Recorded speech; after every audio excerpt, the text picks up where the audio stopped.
3:00 ng madaling araw nang biglang mapaupo si Mateo sa kanyang kama. Habol ang kanyang hininga at pawis na pawis. Hindi ito bangungot ng mga multo o halimaw. Mas masahol pa doon. Napanaginipan niya ang kanyang sarili, nakaupo sa dulo ng isang napakahabang mesa sa boardroom, punong-puno ng pagkain at pera, pero wala ni isang tao ang kasalo niya. Walang tawanan, walang init, puro lamig at katahimikan. Nilibot ni Mateo ang tingin sa kanyang kwarto. Nasa penthouse siya ng pinakamataas na kondo sa Makati. Ang sahig ay gawa sa mamahaling marmol mula sa Italy. Ang view sa labas ay ang kumikinang na skyline ng Maynila na pinapangarap ng lahat. Siya'y si Mateo Ramirez, ang business tycoon of the year, ang lalaking nasa tuktok ng mundo. Pero bakit pakiramdam niya ay nasa loob siya ng isang kabaong na gawa sa ginto? Napahawak siya sa kanyang dibdib. Ang sikip, parang may isang malaking butas sa puso niya na kahit anong tagumpay, kahit anong award, o kahit sinong babae ay hindi kayang tapalan. Bumangon siya at naglakad papunta sa cabinet. Sa ilalim ng tumpok ng mga mamahaling relos, may kinuha siyang isang lumang litrato. Luma na ito at medyo gusot ang mga gilid. Kuha ito noong bata pa siya. Nakasakay sa balikat ng kanyang lolo Ernesto. Nasa ilalim sila ng malaking puno ng mangga sa Batangas. Pareho silang tumatawa. Ang dumi-dumi ng mga paa nila, pero ang kislap sa kanilang mga mata ay hindi kayang bayaran ng kahit anong salapi. Isang patak ng luha ang bumagsak sa salamin ng picture frame. Doon lang na-realize ni Mateo. Hindi niya kailangan ng isa pang deal. Hindi niya kailangan ng isa pang sports car. Kailangan niyang umuwi. Wala nang pag-aalinlangan. Kinuha ni Mateo ang susi ng kanyang itim na SUV. Hindi na siya nag-abalang magpalit ng damit. Suot ang kanyang silk pajamas at tsinelas, tumakbo siya palabas ng penthouse, sumakay sa elevator at humarurot palabas ng Maynila. Habang binabaybay niya ang SLEX, unti-unting nagpapalit ang paligid. Mula sa nagtataasang building at neon lights, napalitan ito ng madilim na kalsada at mga puno. Sa bawat kilometrong layo niya sa syudad, parang lumuluwag ang paghinga niya. Sumikat ang araw nang marating niya ang lumang arko ng Hacienda Ramirez sa Batangas. Kinakalawang na ang gate. Mataas na ang mga damo. Ang dating mansyon na puno ng buhay, ngayon ay mukhang haunted house na lang. Pinatay ni Mateo ang makina ng sasakyan. Ang tahimik. Tanging hunilang ng mga ibon at ihip ng hangin ang naririnig niya. Bumaba siya ng kotse. Ang sarap ng simoy ng hangin. Amoy lupa, amoy probinsya. Naglakad siya papunta sa likod ng mansyon, kung saan nakatayo ang paborito niyang puno ng mangga. Dito siya laging tumatambay noon kapag gusto niyang takasan ang mundo. Pero natigilan siya. May tao. Sa ilalim ng puno, may isang babaeng nakatalikod. Mahaba ang buhok nito na humahampas sa hangin. Nakasuot ito ng simpleng duster na kupas na sa kalumaan. Pero kilala ni Mateo ang likod na yon. Kilala niya ang paraan ng pagtayo nito at narinig niya ang kanta. Isang pamilyar na oyayi na madalas niyang marinig, 4 na taon na ang nakararaan. Lia, bulong ni Mateo, halos hindi lumabas ang boses sa kanyang lalamunan. Biglang humangin ng malakas at sa paglipad ng mga dahon, nakita niya ang hindi niya inaasahan. Hindi nag-iisa si Lia. May 3 maliliit na bata na nagtatakbuhan sa paligid niya. 3 bata na pare-pareho ang suot, pare-pareho ang tangkad, at pare-pareho ang tawa. Triplets. Parang tinamaan ng kidlat si Mateo. Nanigas ang kanyang mga tuhod. 4 na taon siyang nawala. 4 na taon na ang nakalipas simula noong huli silang magkasama ni Lia. Noong gabing may nangyari sa kanila bago siya biglang pinadala ng ina niya sa Amerika.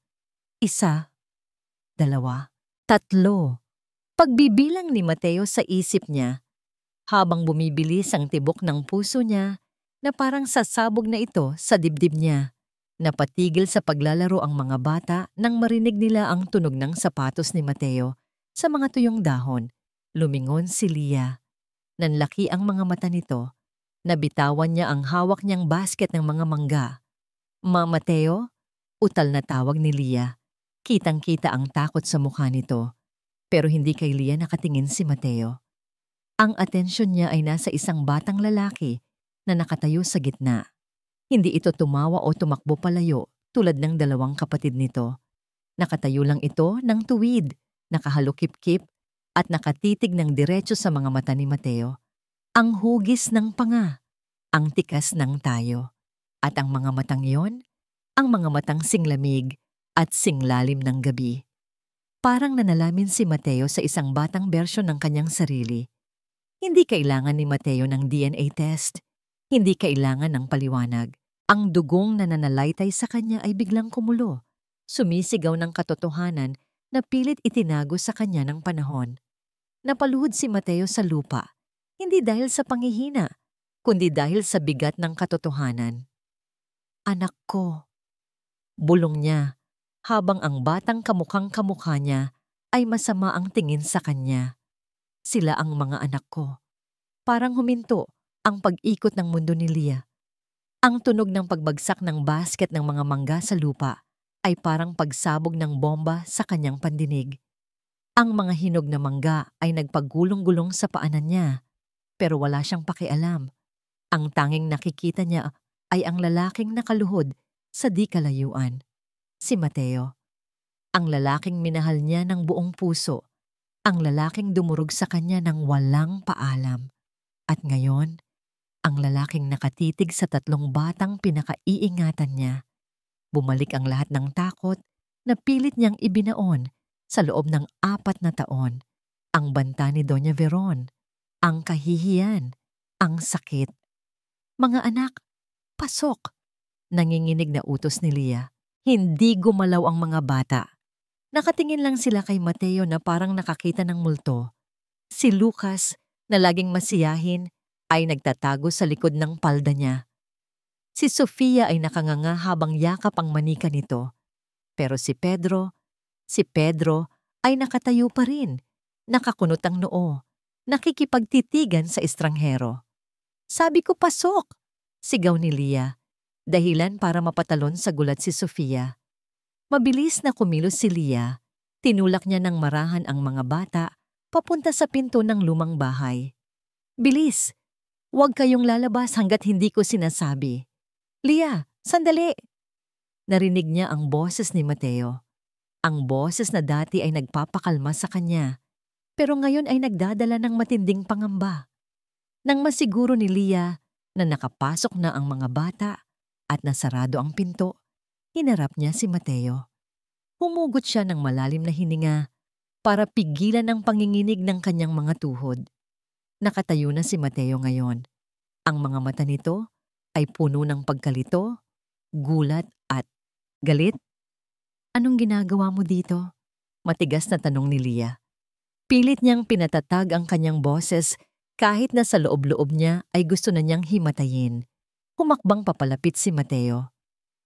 Alam mo kung bakit ako nandito o dapat ko bang itanong kung sino sila? Itinuro ni Mateo ang pinto kung saan pumasok ang mga bata.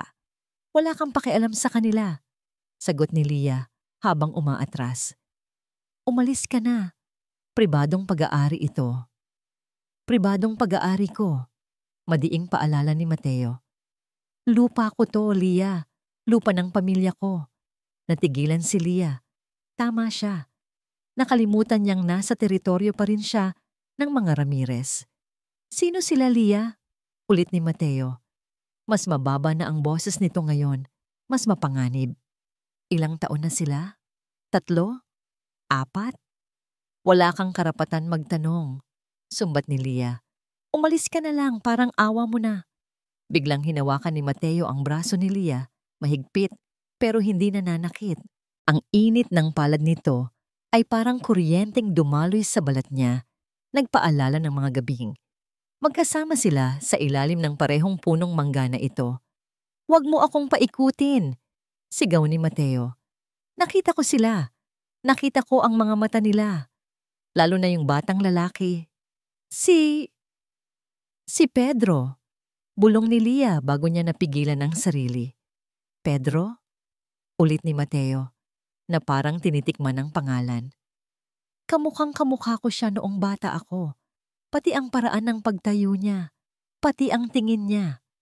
Binitawan ni Mateo si Lia at sinapo ang kanyang noo. Tila nahihilo sa revelasyon. 4 na taon akong nawala, sabi ni Mateo. Garalgal ang boses. 4 na taon. At sa loob ng panahong yon, naging ama ako nang hindi ko alam. Hindi mo sila anak. Pagsisinungaling ni Lia. Ito na lang ang tanging depensa niya. Anak ko sila sa iba. Sa asawa ko. Tumawa ng mapakla si Mateo. Isang tawang walang halong saya. Sa asawa mo. Nasaan siya? Bakit nandito ka sa lumang farmhouse na ito? Nag-iisa, suot ang lumang duster, habang ang mga anak mo ay naglalaro sa lupa. Lumapit si Mateo. Sobrang lapit na naaamoy na ni Lia ang mamahaling pabango nito na humalo sa amoy ng pawis. Huwag kang magsinungaling sa akin, Lia. Kilala kita. At higit sa lahat, kilala ko ang sarili ko. Ang dugong na nananalaytay sa mga batang yon ay dugo ng mga Ramirez. Hindi na nakasagot si Lia. Tumulo na ang mga luha na kanina pa niya pinipigilan. Ang sakit. Sobrang sakit na makita si Mateo na nagagalit. Gayong siya naman ang iniwan. Siya naman ang nagpalaki sa mga bata ng mag-isa habang si Mateo ay nagpapakasa sa yaman sa Maynila. Umalis ka na. Humihikbing pakiusap ni Lia. Please, Mateo, masaya na kami. Tahimik na kami. Huwag mo na kaming guluhin. Tinitigan siya ni Mateo ng matagal. Nakita ni Lia ang paglambot ng ekspresyon nito, pero agad din itong napalitan ng determinasyon. Hindi, matigas na sabi ni Mateo. Napatingin si Lia sa kanya. Hindi ako aalis. Pagdedeklara ni Mateo. Naupo ito sa lumang bangko sa ilalim ng puno ng mangga at nag-cruise ng binti. Dito lang ako. Hihintayin ko ang katotohanan kahit abutin pa tayo ng siyam-siyam. Baliw ka na! Sigaw ni Lia. Oo, baliw na ako. Sagot ni Mateo, nakatingin ng diretso sa mga mata niya. Baliw na naniwala sa mga kasinungalingan ng nanay ko noon. Pero ngayon, hindi na. Tumalikod si Lia at tumakbo papunta sa pinto. Nanginginig ang mga kamay niyang pinihit ang seradura. Pagkapasok niya, agad niyang isinara ang pinto at isinandig ang likod dito. Habol niya ang kanyang hininga. Dinig na dinig niya ang kalabog ng sarili niyang puso.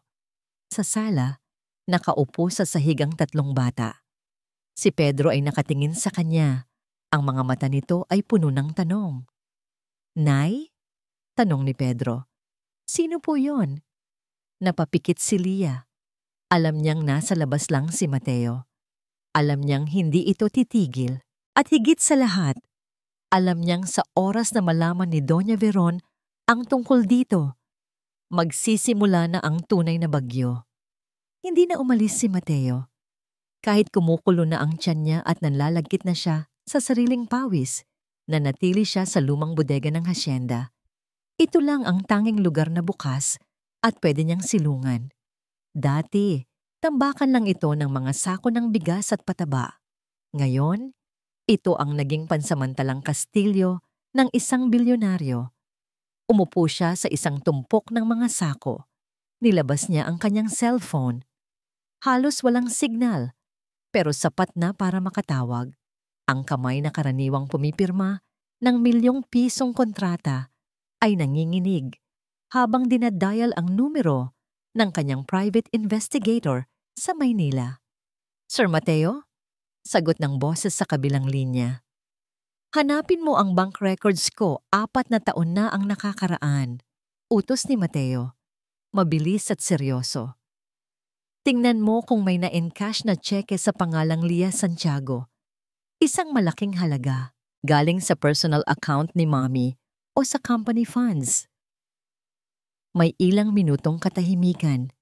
Narinig ni Mateo ang pagtipa sa keyboard sa kabilang linya. Habang naghihintay, naalala ni Mateo ang sinabi ng kanyang ina noon. Tinanggap niya ang pera, Mateo. Mas pinili niyang ibenta ang bata kaysa mahalin ka. Iyon ang lason na pumatay sa pag-ibig niya kay Leah. Sir, basag ng investigator sa katahimikan. Wala po. Kumunot ang noo ni Mateo. Anong wala? Imposible. Check again. Wala po talaga, sir. May inisyo na tseke si Doña Vero na nagkakahalaga ng 5 milyon, pero hindi ito kailanman na deposit. Naka-cancel po ang tseke 2 days after. Nabitawan ni Mateo ang cellphone niya, hindi tinanggap ni Leah ang pera. Ang ibig sabihin, lahat ng galit ni Mateo sa loob ng 4 na taon, lahat ng pagtataboy niya sa alaala ni Leah, ay base sa isang malaking kasinungalingan. Napahilamos siya ng mukha. Ang bigat sa dibdib niya ay napalitan ng isang matinding pagsisisi na parang sumasakal sa kanya. Tumayo siya at lumabas ng bodega. Kailangan niyang makausap si Leah. Kailangan niyang humingi ng tawad.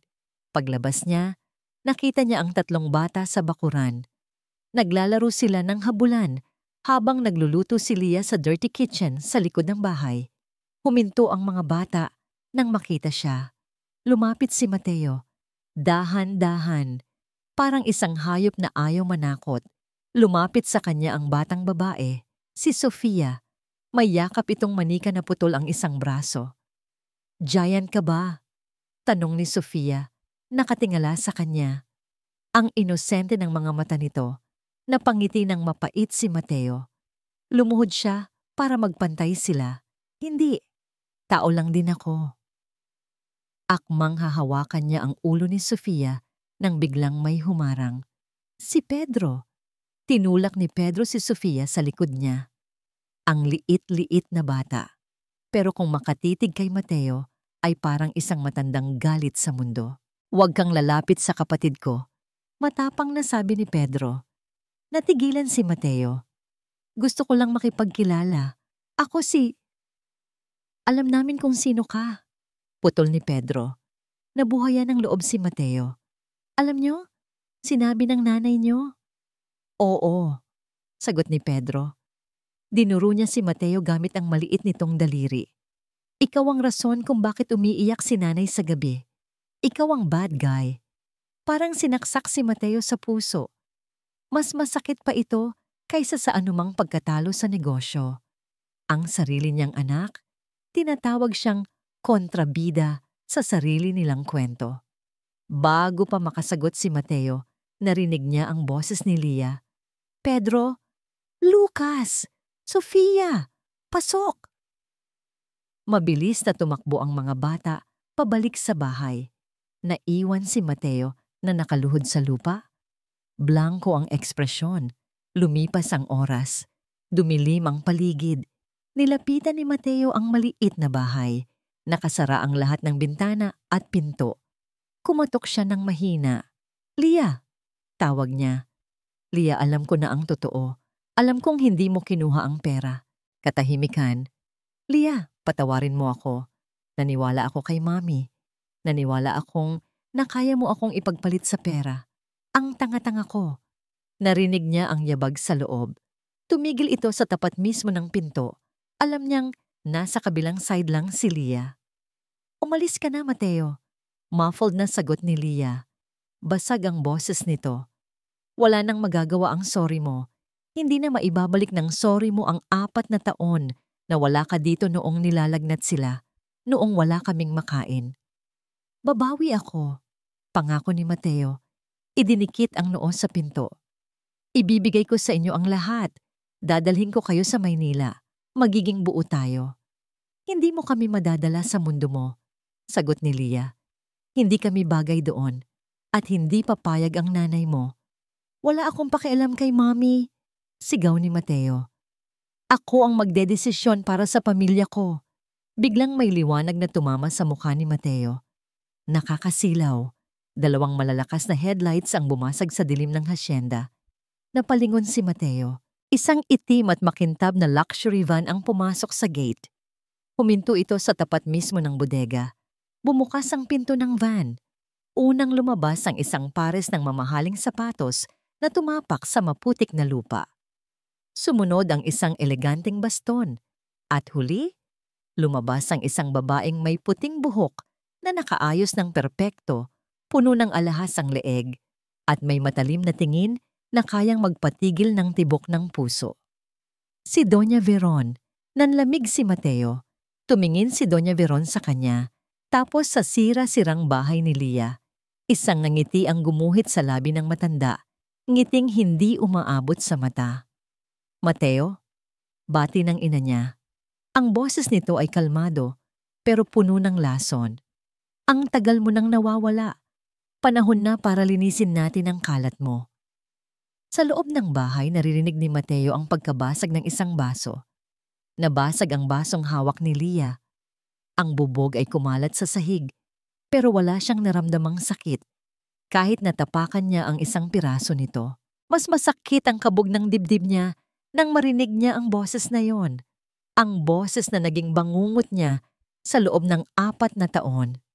Mga anak, pumasok kayo sa kwarto, utos ni Lia. Mabilis at pabulong, pero puno ng takot. Bilis! Magtago kayo sa ilalim ng kama.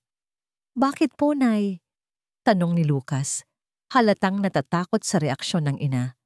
Sumunod na lang kayo. Sigaw ni Lia, dahilan para mapaiyak si Sofia. Tinulak ni Pedro ang mga kapatid papasok sa kwarto at isinara ang pinto. Naiwan si Lia sa sala, nakatayo, hinihintay ang paghatol. Bumukas ang pinto ng bahay ng walang katok. Pumasok ang malamig na hangin ng gabi, kasabay ng pagpasok ni Doña Veron. Agad na tinakpan ni Veron ang kanyang ilong gamit ang isang puting panyo. Inilibot nito ang tingin sa buong kabahayan, mula sa butas-butas na kisame, sa sahig na semento, hanggang sa mga mumurahing furniture. Ang tingin niya ay parang acid na tumutunaw sa lahat ng madapuan nito. My God! Mahinang sambit ni Veron. Hindi ko akalain na mas lalong bumababa ang standard mo, Lia. Dati, katulong ka lang. Ngayon, nakatira ka na sa lungga ng daga. Napayuko si Lia. Gusto niyang sumagot, pero nanunuyo ang lalamunan niya. Ang presensya ni Veron ay parang isang higanting anino na lumululon sa kanya. Pumasok si Mateo sa likuran ng ina niya. Mommy, stop it! Lumabas ka na. Hindi pinansin ni Veron ang anak niya. Dire-diretso itong naglakad palapit kay Lia. Ang tunog ng heels nito sa semento ay parang countdown ng bomba. Nasaan sila? Tanong ni Veron. Wait, wala po kayong kailangan dito. Sagot ni Lia. Pilit na pinapatatag ang boses. Umalis na po kayo. Ngumisi si Veron. Huwag kang magmalinis, Hija. Nabalitaan ko na may 3 batang berkakan dito.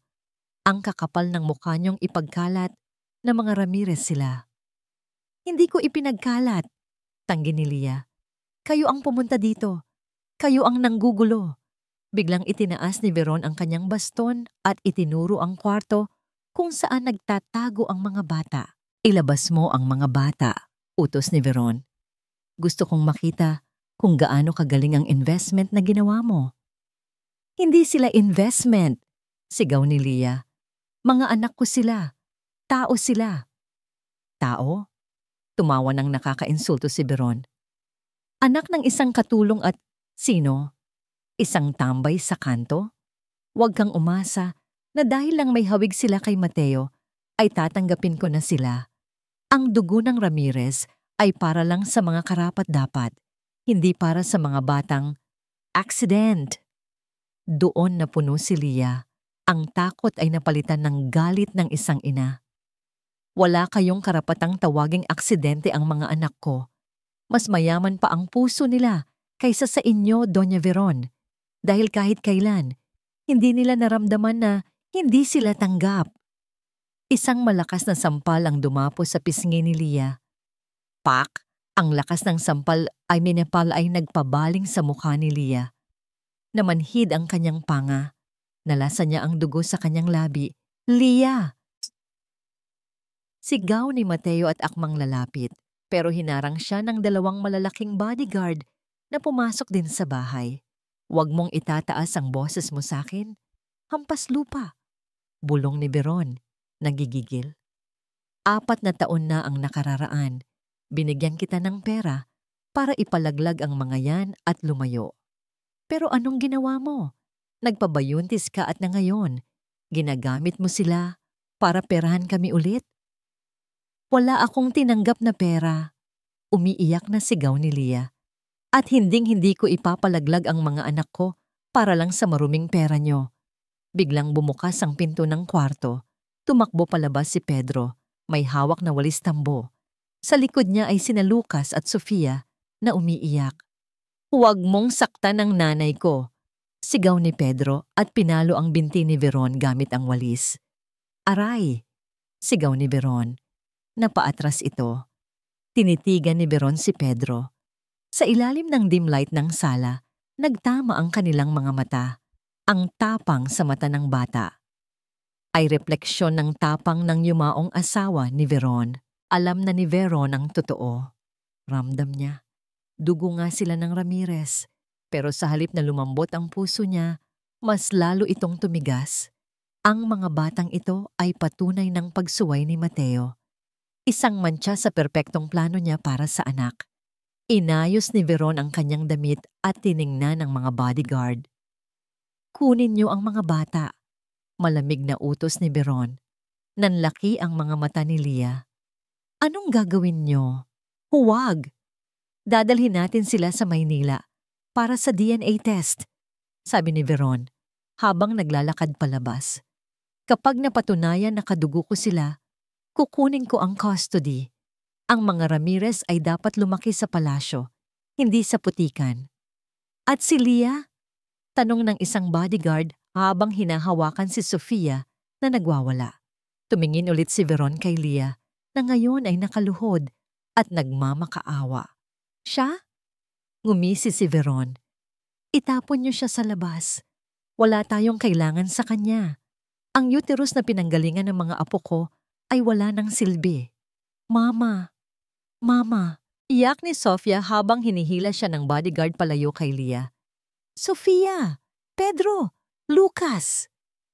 Sigaw ni Leah gumagapang para abutin ang mga anak, pero tinadyakan siya ng isa pang bodyguard. Bitawan niyo sila! Sigaw ni Mateo. Nagpupumiglas sa hawak ng mga tauhan ng ina niya. Ang gabi ay napuno ng yakan ng mga bata at sigaw ng isang inang nawalan ng kapangyarihan. Bitawan niyo sila! Ang sigaw ni Mateo ay nilamon lang ng ingay ng yak ni Sofia at pagpupumiglas ni Pedro. Nakita niya kung paano hilahin ng bodyguard ang maliit na braso ni Sofia. Nakita niya ang takot sa mga mata ng anak niya. At narinig niya ang isang salitang bumasag sa huling hibla ng kanyang pagtitimpi. Papa! Tulong! Hindi man siya sigurado kung sa kanya ba tumatawag ang bata o sa hangin lang, pero sapat na iyon. Sa isang iglap, nawala si Mateo Ramirez na CEO. Nawala ang negosyante. Ang natira na lang ay isang ama. Buong puwersang siniko ni Mateo ang sikmura ng bodyguard na nakahawak sa kanya. Napaluhod ang lalaki sa sakit. Hindi nagsayang ng oras si Mateo. Tumakbo siya palapit sa bodyguard na humahatak kay Sofia. Isang malakas na suntok ang pinakawalan ni Mateo sa panga ng lalaki. Bumagsak ang bodyguard. Agad na binitawan nito si Sofia. Mabilis na niyakap ni Mateo ang nanginginig na bata. Hinarang niya ang kanyang sarili sa pagitan ng kanyang pamilya at ng mga tauhan ng ina niya. Subukan niyong lumapit, banta ni Mateo habang hinihingal. Ang mga mata niya ay nanlilisik, parang isang hayop na handang pumatay. Subukan niyo at papatayin ko kayo. Napatigil ang mga bodyguard. Tumingin sila kay Doña Veron, naghihintay ng utos. Si Doña Veron ay nakatayo lang, hindi makapaniwala sa nakikita. Ang anak niyang sunod-sunuran, ang anak niyang pinalaki niyang maging disente at sopistikado, ay nakikipagbugbugan ngayon sa putikan para sa mga basurang ito. Mateo! Sigaw ni Veron. Nanginginig ang kamay sa galit. Anong ginagawa mo? Kinakalaban mo ako para sa babaeng yan? Dahan-dahang itinayo ni Mateo si Leah. Inilagay niya sina Pedro, Lucas at Sofia Sa likuran nila, humarap siya sa kanyang ina. Madumi ang kanyang designer suit. May dugo ang kanyang kamao. Pero ito ang unang pagkakataon sa buong buhay niya na naramdaman niyang siya ay isang tunay na lalaki. Hindi ko siya kinakalaban para lang sa kanya, Mami, madiing sagot ni Mateo. Ipinagtatanggol ko ang asawa ko at mga anak ko. Asawa? Halos masuka si Beron sa salita. Wala kayong kasal. At hinding-hindi ako papayag na madugtungan ang apelyido natin ng pangalan ng katulong na yan. Wala akong pakialam sa sasabihin mo, sagot ni Mateo. Lumapit si Veron. Ang mukha ay puno ng puot. Tandaan mo kung sino ka, Mateo. Ikaw ang tagapagmana ng Ramirez Group. Lahat ng meron ka, ang kumpanya, ang penthouse, ang mga sasakyan, ang kapangyarihan, lahat yan galing sa akin. Galing sa pamilyang ito. Itinuro ni Veron ang sirasirang bahay. Kapag pinili mo sila, kakalimutan kong anak kita. Tatanggalan kita ng mana. Sisiguraduhin kong wala kang makukuhang kahit ingkong duling. Magugutom ka kasama ng mga yan. Katahimikan. Ang tanging naririnig lang ay ang huni ng mga kuliglig at ang pigil na hikbi ni Sofia sa likod ni Mateo. Tiningnan ni Mateo si Lia. Puno ng takot at luha ang mukha nito. Tiningnan niya ang mga anak niya. Si Pedro na nakakuyom ang kamao, si Lucas na nakatago, at si Sofia na nakakapit sa binti niya. Pagkatapos, tiningnan niya ang ina niya. Ang babaeng nagbigay sa kanya ng lahat ng luho, pero nagkait sa kanya ng kaligayahan. Hinubad ni Mateo ang kanyang mamahaling relo, isang Rolex, na regalo ng ina niya noong nakaraang birthday niya. Inihagis niya ito sa paanan ni Veron.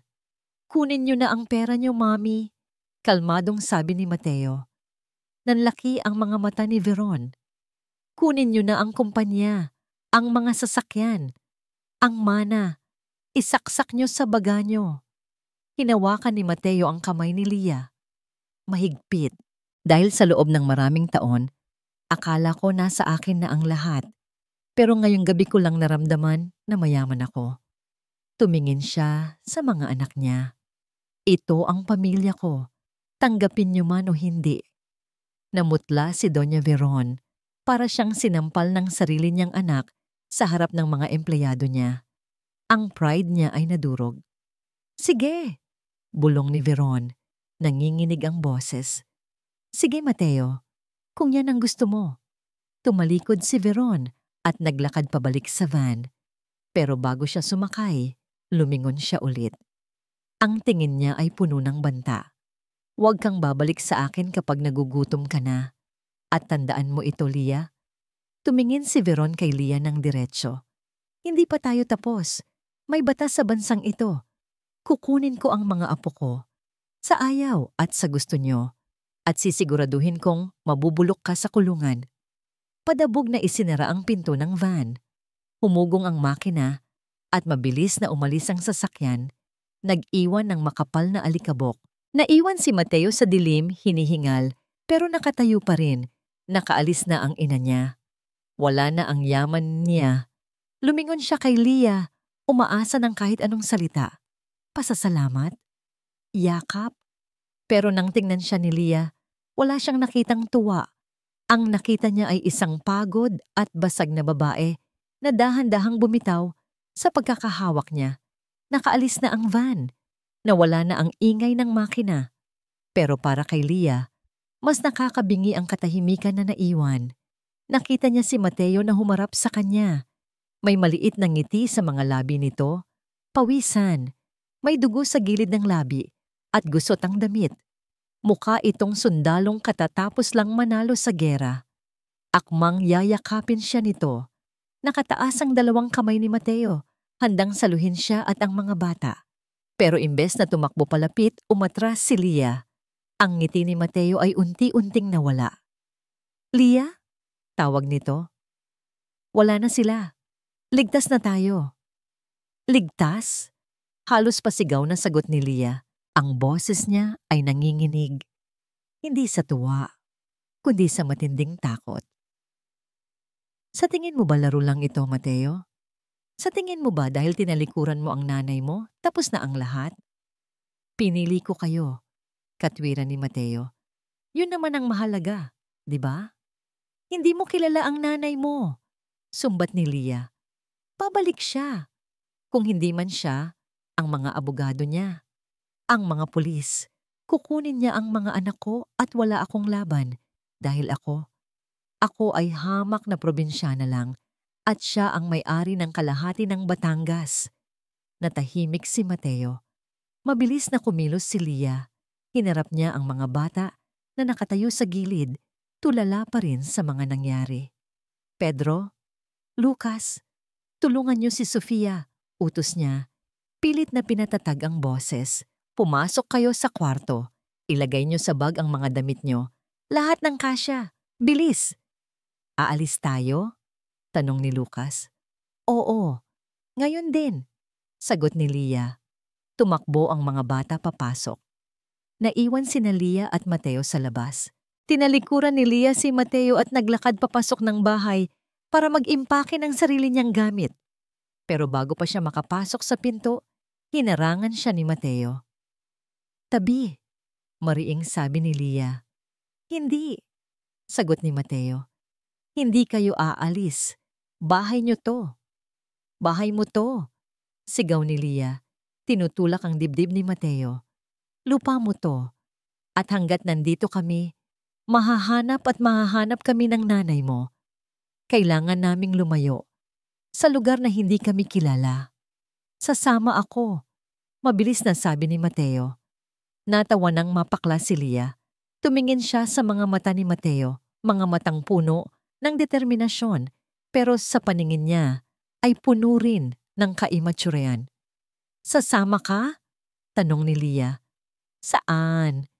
Sa pagtatago, sa gutom? Mateo, tingnan mo nga ang sarili mo. Tingnan mo ang suot mo. Tingnan mo ang mga kamay mo. Hinawakan ni Lia ang mga kamay ni Mateo. Malambot, makinis, walang kalyo. Ang mga kamay na ito ay sanay sa pirmahan ng tseke, hindi sa pagbubuhat ng balde. Sanay ka sa aircon, sanay ka sa steak at wine, sanay ka sa malambot na kama. Binawi ni Lia ang kamay niya. Isang gabi lang sa mundo namin, Mateo, susuko ka na. Hindi mo kaya ang buhay mahirap. Kaya kong magbago. Pakiusap ni Mateo. Hinawakan niya ang balikat ni Lia. Bigyan mo lang ako ng pagkakataon. Matututo ako, hindi ko kayo iiwan ulit. Umiling si Lia. Ang luha ay tumulo na naman sa kanyang mga pisngi. Gusto niyang maniwala. Diyos ko, gustong-gusto niyang maniwala.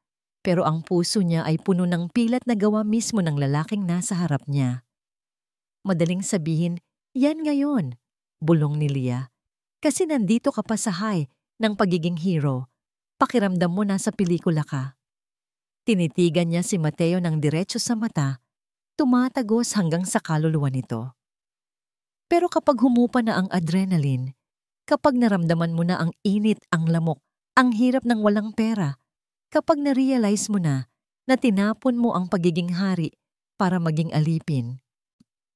Huminga ng malalim si Lia bago binitawan ang mga salitang dudurog sa pag-asa ni Mateo. Magsisisi ka. At kapag nangyari yon, aalis ka rin. Babalik ka sa kanya. At yon ang hindi ko nakakayanin. Ang makita kang tumalikod sa pangalawang pagkakataon habang wasak na naman kami. Tinulak niya si Mateo palayo. Kaya parang awa mo na. Umalis ka na ngayon habang kaya ko pa. Huwag mo nang hintayin na mahalin ka ulit ng mga anak mo para lang iwan mo rin sila sa huli. Pumasok si Lia sa loob at isinara ang pinto. Nilak niya ito. Napaupo siya sa likod ng pinto at tinakpan ang kanyang bibig para hindi marinig ni Mateo ang kanyang paghagulgol. Nakasandal si Mateo sa malamig na dingding ng bodega. Sa labas, tahimik na ang gabi. Wala na ang van ng kanyang ina. Wala na ang sigawan. Ang tanging naririnig niya ay ang sarili niyang paghinga. Mabigat, pagod, at puno ng pagsuko. Tama si Lia. Tiningnan niya ang kanyang mga kamay. Makinis, malinis.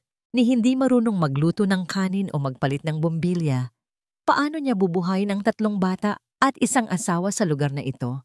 Ang tapang na naramdaman niya kanina noong hinarap niya ang kanyang ina ay parang bula na, biglang naglaho. Napalitan ito ng hiya. Tama ka, Lia. Bulong niya sa hangin. Hindi ko kaya at baka nga masira ko lang ulit ang buhay niyo. Tumayo si Mateo. Mabigat ang bawat hakbang, naglakad siya papunta sa kanyang SUV. Hinawakan niya ang door handle ng sasakyan. Malamig ang metal. Ito ang tiket niya pabalik sa Maynila. Pabalik sa aircon. Pabalik sa boardroom. Pabalik sa buhay na alam niya. Bubuksan na sana niya ang pinto nang makaramdam siya ng uhaw. Sobrang uhaw. Napatingin siya sa dirty kitchen sa likod ng bahay ni Lia. Gawa ito sa kawayan at pawid, hiwalay ng kaunti sa main house.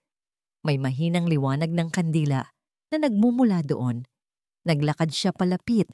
Nagbabaka sakaling may pitsil ng tubig na naiwan sa labas. Gusto lang niyang uminom bago siya umalis habang buhay. Pero habang papalapit siya, narinig niya ang isang tunog na nagpatigil sa kanya. Hikbi. Hindi ito iyak ng bata. Ito ay iyak ng isang babaeng nagpipigil sumabog. Dahan-dahang sumilip si Mateo sa pagitan ng mga kawayan. Nakita niya si Lia. Nakaupo ito sa isang maliit na bangkito sa harap ng isang lumang altar kung saan nakalagay ang litrato ng yumao nitong lola. Ang kandila lang ang nagbibigay liwanag sa mukha niyang basa ng luha. Lola, garalgal na sumbong ni Lia sa litrato. Ang sakit-sakit. Napahawak si Mateo sa dibdib niya. Akala niya galit lang ang nararamdaman ni Lia. Pinalayas ko siya, Lola. Patuloy ni Lia habang pinupunasan ng mga luha gamit ang likod ng palad niya. Sinabi ko sa kanya na hindi siya tatagal dito. Sinabi ko na iiwan din niya tayo. Huminto si Lia at humagulgol. Ang bawat iyak niya ay parang kutsilyong tumatarak kay Mateo. Pero ang totoo, Lola, gustong-gusto ko siyang yakapin kanina. Noong ipinagtanggol niya kami, noong tinalikuran niya ang nanay niya, parang nakita ko ulit yung Mateo na minahal ko. Nanlaki ang mga mata ni Mateo. Napatakip siya ng bibig. Mahal ko pa rin siya, bulong ni Lia, halos hindi na marinig. Mahal na mahal, pero takot na takot ako. Tumingin si Lia sa kisame ng kusina. Parang nagmamakaawa sa langit. Natatakot ako na kapag pinapasok ko siya ulit sa buhay namin, kapag naniwala ako na nagbago na siya, baka bukas o sa makalawa, ma-realize niya na hindi kami sapat, na mas gusto niya pa rin ang yaman niya. Yumuko si Lia at ibinaon ang mukha sa kanyang mga palad.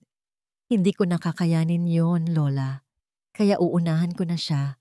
Paalisin ko na siya ngayon habang buo pa kami, kaysa umalis siya sa susunod kung kailan mahal na siya ng mga bata. Napaupo si Mateo sa lupa sa labas ng kusina. Ang mga salita ni Lia ay parang bombang sumabog sa utak niya. Hindi siya pinalayas ni Lia dahil hindi siya nito mahal. Pinalayas siya nito dahil takot itong maiwan ulit. At sino ang nagtanim ng takot na yon? Siya, si Mateo.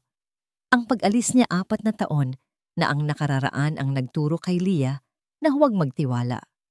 Kung aalis siya ngayon, kung sasakay siya sa SUV na yon at babalik sa Maynila, papatunayan lang niya na tama ang hinala ni Lia. Na isa siyang duwag na tumatakbo kapag mahirap na ang sitwasyon. Tumingin si Mateo sa kanyang sasakyan, ang makintab na SUV na simbolo ng pagtakas. Pagkatapos, tumingin siya sa kusina kung saan umiiyak ang babaeng mahal niya.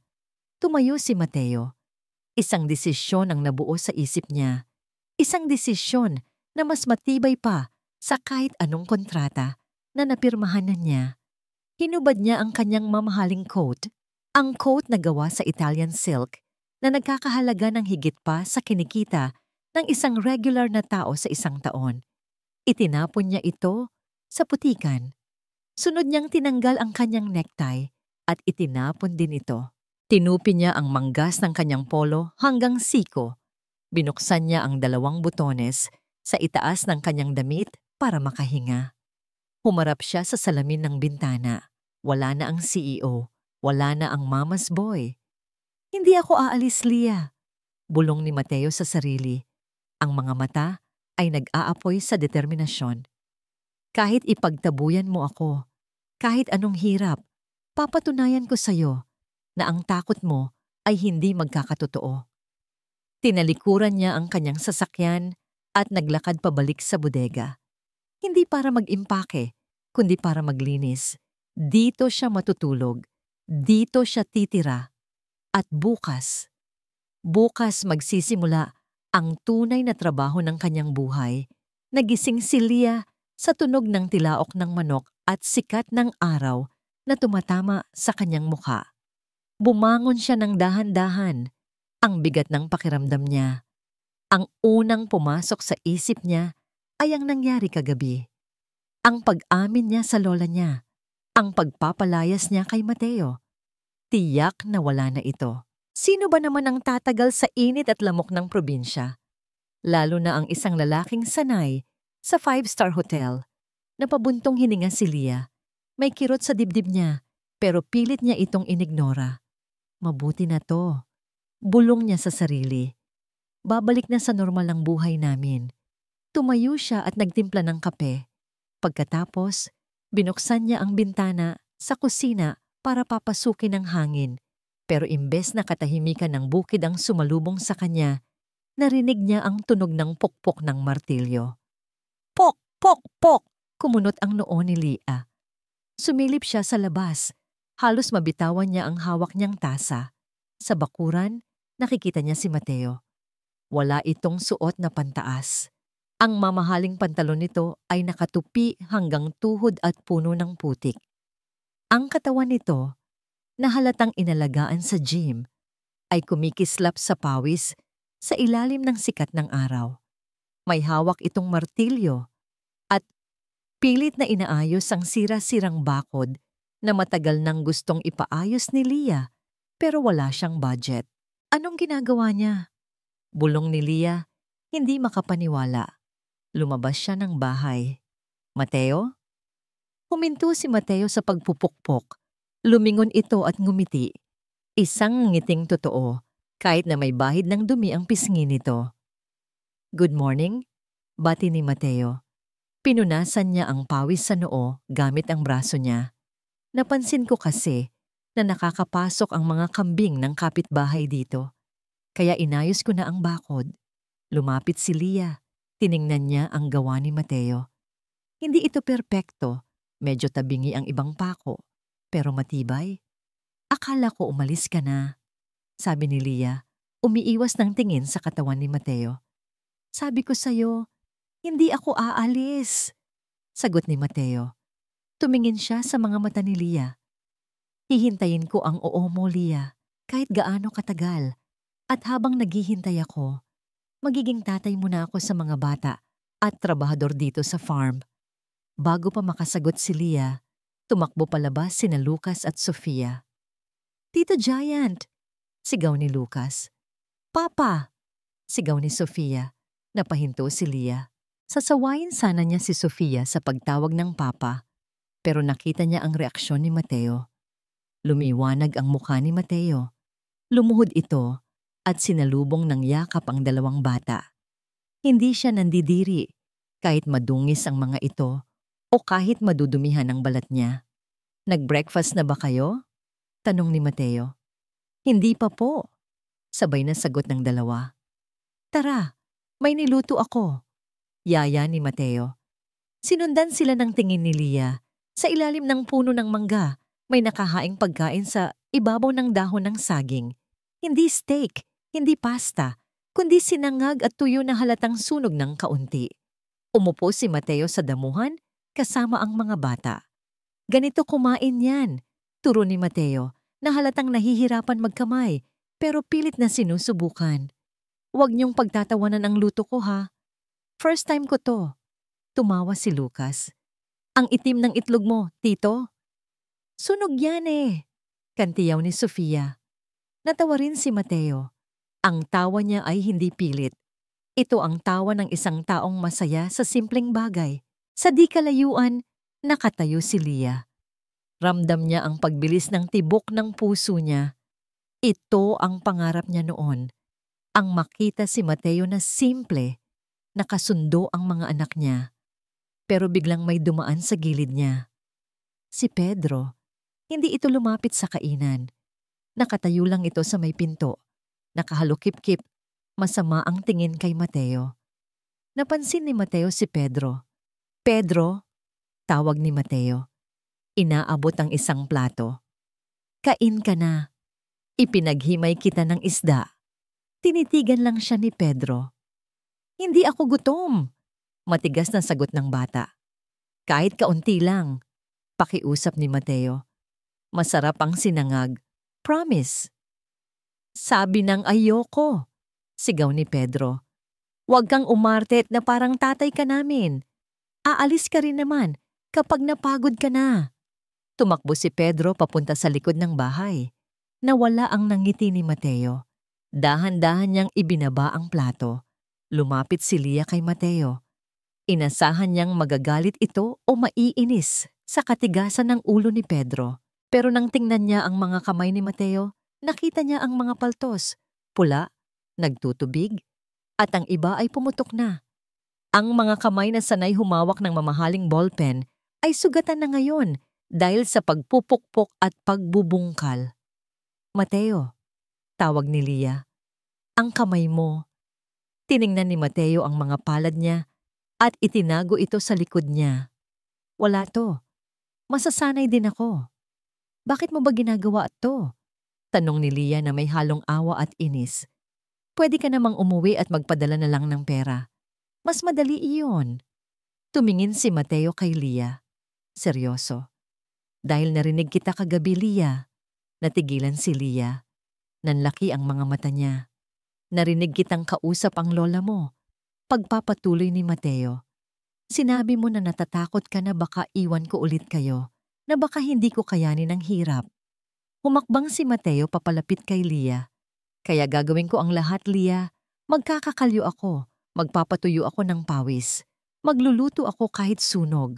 Papatunayan ko sa'yo at kay Pedro na ang Mateo na nasa harap niyo ngayon ay hindi na ang Mateo na tumalikod noon. Hindi nakakibo si Lia. Gusto niyang umiyak, pero pinigilan niya. Sige, sabi ni Lia. Pinapatatag ang boses. Kumuha siya ng gamot at bulak mula sa bulsa ng duster niya. Inabot niya ito kay Mateo. Gamutin mo yan. Baka ma-infection. Kailangan ka pa ng bakod. Tinalikuran siya ni Lia para itago ang pamumula ng mukha niya. Pero sa loob-loob niya, may maliit na pinto sa puso niya ang dahan-dahang bumubukas. Lumipas ang maghapon. Walang tigil sa pagtatrabaho si Mateo. Pero habang papalubog ang araw, napansin ni Mateo ang pagbabago ng langit. Ang mga ulap ay naging kulay ube at itim. Ang hangin ay biglang lumamig at bumilis. Ang mga dahon ng mangga ay nagwawala na sa lakas ng ihip. May narinig silang announcement mula sa radyo ng kapitbahay. Signal number 3. Super typhoon. Mag-ingat sa mga flash floods at landslide. Tumingin si Mateo sa bubong ng bahay ni Lia. Yero na kalawangin at may mga butas. Kahoy na inaanay. Tumingin siya kay Lia na nagmamadaling magpasok ng mga sinampay. Alam ni Mateo ang bagsik ng bagyo sa probinsya. At alam niyang ang bahay na ito ay hindi kakayanin ng parating na dilubyo. Dumating ang gabi na dala ang isang halimaw. Hindi na ito ang romantikong simoy ng hangin sa probinsya. Ito ay isang galit na hagupit ng kalikasan. Ang tunog ng hangin ay parang humahagulgol na demonyo sa labas ng manipis na dingding ng bahay ni Lia. Sir Mateo! Mateo! Sigaw ni Lia. Halos hindi na sila magkarinigan sa lakas ng ulan na humahampas sa yero.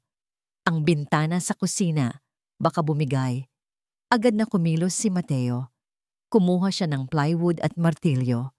Basang-basa na siya mula sa tumutulong bubong, pero wala siyang naramdamang lamig. Ang tanging nararamdaman niya ay ang adrenaline at ang matinding takot para sa kanyang mag-iina. Pok, pok, pok. Bawat pokpok ng martilyo ay pakikipaglaban sa hangin na pilit tinatangay ang plywood. Lucas! Sofia! Dito kayo sa ilalim ng mesa. Utos ni Lia, habang yakap-yakap ang nanginginig na si Sofia. Si Pedro ay nakaupo sa tabi nila, yakap ang kanyang mga tuhod. Ang matapang na bata ay mukhang takot na takot ngayon. Ang mga mata nito ay nakapako sa bubong na parang anumang oras ay liliparin. Natapos ni Mateo ang bintana, tumakbo siya palapit sa kanila. Ayos na, hinihingal na sabi ni Mateo. Matibay ang pagkakalagay ko. Pero tila hinamon niya ang tadhana. Isang nakakabinging crack ang umaling-aungaw sa labas. Mas malakas kaysa sa kulog. Nanlaki ang mga mata ni Mateo. Kilala niya ang tunog na yon. Ang puno ng mangga. Ang matandang puno na naging saksi sa pagmamahalan nila ni Lia ay sumuko na sa bagyo. Dumapa kayo, sigaw ni Mateo. Hindi na siya nag-isip. Hindi na siya nagdalawang isip. Sa sandaling narinig niya ang pagbagsak ng mabigat na bagay sa bubong, sa tapat mismo kung saan nakatago ang mag-iina, tumalon si Mateo. Tinakpan niya si Lia at ang tatlong bata gamit ang kanyang sariling katawan. Naging human shield siya sa ibabaw nila. Buwaa! Bumagsak ang malaking sanga sa bubong. Binasag nito ang yero at ang mga kahoy na kisame. Naramdaman ni Mateo ang bigat. Ang matalas na sakit sa kanyang kanang balikat nang tamaan siya ng bumagsak na kahoy at yero. Ah! Unggol ni Mateo. Napakagatlabi para hindi sumigaw. Dumiin ang bigat sa likod niya. Parang binabaybay ng apoy ang kanyang balikat pababa sa likod. Pero hindi siya gumalaw. Nanatili siyang nakadapa, nakakulong sa kanyang mga bisig ang kanyang mundo. Si Lia, si Pedro, si Lucas at si Sofia. Mateo, tili ni Lia. Naramdaman ni Lia ang pagbigat ni Mateo sa ibabaw niya. Mateo, ayos ka lang? Ilang sandali bago nakasagot si Mateo. Pilit niyang nilulunok ang sakit. Ayos. Ayos lang. Paos na sagot ni Mateo. Huwag kayong gagalaw. Baka may mahulog pa. Nanatili sila sa ganoong posisyon ng mahabang oras. Si Mateo, nagsisilbing bubong ng kanyang pamilya habang ang ulan ay pumapatak sa kanyang likod. Humahalo sa dugong dumadaloy mula sa kanyang sugat. Lumipas ang bagyo. Humupa ang hangin at napalitan ng ambon. Dahan-dahang umupo si Mateo. Umiikot ang paningin niya. Papa! Iyak ni Sofia nang makita ang itsura ni Mateo. Basag ang suot na t-shirt ni Mateo. Puno ng alikabok at kalawang. At sa kanang balikat niya, may malalim na hiwa mula sa yero. Umaagos ang dugo. Kinukulayan ng pula ang kanyang braso. Nanlaki ang mga mata ni Lia. Diyos ko, Mateo, ang dugo. Mabilis na kumuha si Lia ng first aid kit at malinis na tuwalya. Nanginginig ang mga kamay niya habang nililinisan ang sugat. Bakit mo ginawa yon? Umiiyak na tanong ni Lia habang dinadampyan ng alkohol ang sugat. Pwede kang mamatay. Pwede kang nabalian. Tinitigan ni Mateo si Lia. Kahit namimilipit sa hapdi, nagawa niyang ngumiti. Hinawakan niya ang nanginginig na kamay ni Lia. Sabi ko sa'yo, bulong ni Mateo, hindi ko kayo iiwan kahit anong mangyari. Napahagulgol si Lia. Sa pagkakataong ito, hindi na dahil sa takot o sakit, kundi dahil sa pagguho ng pader na itinayo niya. Yinakap ni Lia si Mateo. Mahigpit. Walang pag-aalinlangan. Isinubsob niya ang mukha niya sa dibdib ng lalaki. Hindi alintana ang dumi at dugo. Salamat, iyak ni Lia. Salamat, Mateo. Niyakap din siya ni Mateo gamit ang kaliwang braso. Sa wakas, matapos ang 4 na taon, hawak na niya ulit ang kanyang tahanan. Sa gilid, tahimik na nanonood ang 3 bata. Si Lucas at Sofia ay umiiyak din, nakayakap sa binti ng tatay nila. Pero si Pedro ay nakatayo lang sa isang sulok. Nakatingin ito sa malaking sanga na bumagsak. Kung hindi sumalag si Mateo, sigurado siyang tatama iyon sa kanya at kay Sofia. Tumingin si Pedro sa duguang balikat ni Mateo. Nakita niya ang hiwa. Nakita niya ang sakripisyo. Dahan-dahang naglakad si Pedro papunta sa kusina. Kumuha siya ng baso at sinalinan ito ng tubig mula sa pitzel. Bumalik siya sa sala. Tumikhim ang bata. Napatingin si Mateo at Lia kay Pedro. Inabot ni Pedro ang baso kay Mateo. Ang mga mata ng bata ay hindi na kasing lamig ng dati. May halong hiya, pero nandoon na ang respeto. Inom ka, mahinang sabi ni Pedro. Para hindi ka mahilo. Natigilan si Mateo. Ito ang unang beses na kinausap siya ni Pedro nang hindi pa sigaw o pagalit. Kinuha ni Mateo ang baso. Nanginginig ang kamay niya, hindi dahil sa sakit, kundi sa tuwa. Salamat anak, sagot ni Mateo. Pigil ang luha. Hindi sumagot si Pedro, pero sa halip na tumalikod at umalis, umupo ito sa sahig, sa tabi ng paa ni Mateo. Sumandal ito ng bahagya sa binti ng ama. Isang maliit na kilos, isang simpleng sandal. Pero para kay Mateo, ito na ang pinakamagandang premyo na natanggap niya sa buong buhay niya. Mas mahalaga pa kaysa sa lahat ng pera sa bangko. Tapos na ang bagyo sa labas. At sa loob ng puso ng pamilya Ramirez, nagsisimula ng sumikat ang araw. Sumikat ang araw sa Hacienda Ramirez na parang walang nangyaring bagyo kagabi. Ang langit ay kulay asul, malinis at maaliwalas. Pero sa baba, makikita ang bakas ng dilubyo. Ang bubong ng bahay ay sira. Ang bakod na inayos ni Mateo ay nakahapay. Ang puno ng mangga, ang saksi ng kanilang pagmamahalan, ay nakahandusay na lupa. Nakatayo si Lia sa harap ng nasirang bahay. Hawak niya ang isang tasa ng kape. Pinapanood si Mateo na naglalagay ng mga gamit sa likod ng SUV. May benda ang kanang balikat ni Mateo. Medyo ika-ika pa ito maglakad dahil sa pasa sa binti, pero hindi na mahalaga yon. Ang mahalaga ay ang sasabihin nito. Lumapit si Mateo kay Lia. Suot niya ang isang simpleng t-shirt na hiniram sa kapitbahay dahil sira na ang lahat ng damit niya. Kailangan ko nang umalis, Lia, mahinang sabi ni Mateo. Naramdaman ni Lia ang pamilyar na kaba sa dibdib niya. Ang takot na baka ito na ang huli. Pero nang tingnan niya ang mga mata ni Mateo, wala siyang nakitang pag-aalinlangan. Wala siyang nakitang kasinungalingan. Babalik ako. Dugtong ni Mateo, hinawakan ang pisngi ni Lia, gamit ang kaliwang kamay. Hindi ako babalik sa Maynila para maging CEO ulit. Babalik ako para tapusin ang giyera kay Mommy. Aayusin ko ang papeles. Kukunin ko ang savings ko, yung pera na pinaghirapan ko mismo, hindi galing sa kumpanya. Ngumiti si Lia. Isang ngiti ng pagtitiwala. Alam ko, sagot ni Lia. Naniniwala ako sa'yo. Babalikan ko kayo, pangako ni Mateo. Papatayuan kita ng bahay na hindi kayang gibain ng bagyo at pakakasalan kita. Sa simbahan, sa munisipyo, o kahit dito sa ilalim ng natumbang puno ng mangga. Basta ikaw ang asawa ko.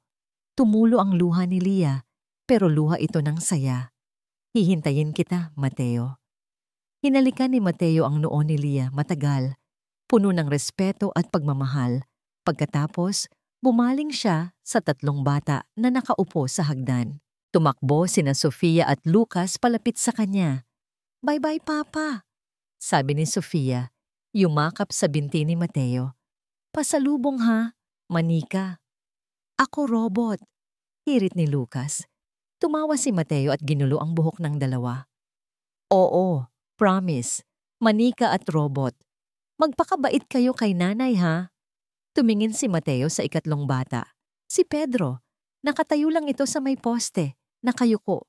Tahimik. Lumapit si Mateo kay Pedro. Lumuhod siya para magpantay sila kahit kumikirot ang sugat niya. Pedro? Tawag ni Mateo.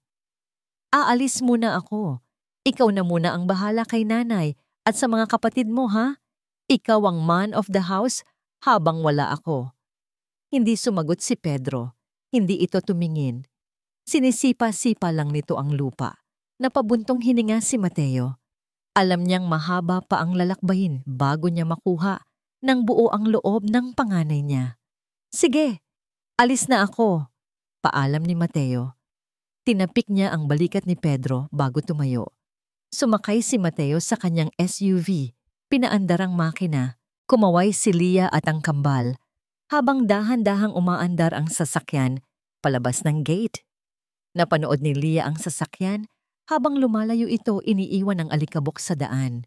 Bigla siyang may naramdamang humahangos sa tabi niya. Si Pedro. Tumtakbo si Pedro. Mabilis. Hinahabol ang sasakyan ng ama. Pedro! Tawag ni Lia. Pero hindi huminto ang bata. Papa! Sigaw ni Pedro. Ang boses niya ay basag. Puno ng emosyon na matagal niyang tinago. Papa, sandali! Nakita ni Mateo sa side mirror ang tumatakbong bata. Agad niyang tinapakan ng preno. Huminto ang sasakyan. Pumukas ang pinto. At halos tumalon palabas si Mateo. Sinalubong niya si Pedro na humahangos. Walang salita-salita. Tumalon si Pedro sa yakap ni Mateo. Sa unang pagkakataon, naramdaman ni Mateo ang mahigpit na yakap ng kanyang panganay. Ang yakap na nagsasabing, pinapatawad na kita. Huwag kang magtatagal, Papa. Umiiyak na sabi ni Pedro. Nakasubsob ang mukha sa leeg ni Mateo. Bumalik ka agad. Napapikit si Mateo. Tumulo ang luha niya habang hinahaplos ang likod ng anak. Pangako, anak. Bulong ni Mateo. Pangako. Kahit anong mangyari, babalik ako sa inyo. Dahil kayo ang buhay ko. Lumapit si Lia, akay-akay sina Lucas at Sofia. Niyakap nila ang isa't isa sa gitna ng daan, ang mayamang negosyante, ang simpleng probinsyana, at ang tatlong bunga ng kanilang pag-ibig. Hindi sila perpekto, wala silang palasyo. Marami pa silang haharapin na problema.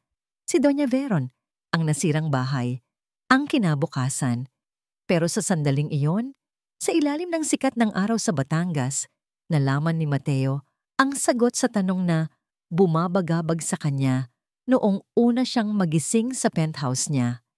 Hindi pera ang pumupuno sa kakulangan ng tao, kundi ang pagmamahal na handang magpatawad, maghintay, at manatili. Binuhat ni Mateo si Pedro, hinawakan niya ang kamay ni Lia. Uwi na tayo, sabi ni Mateo.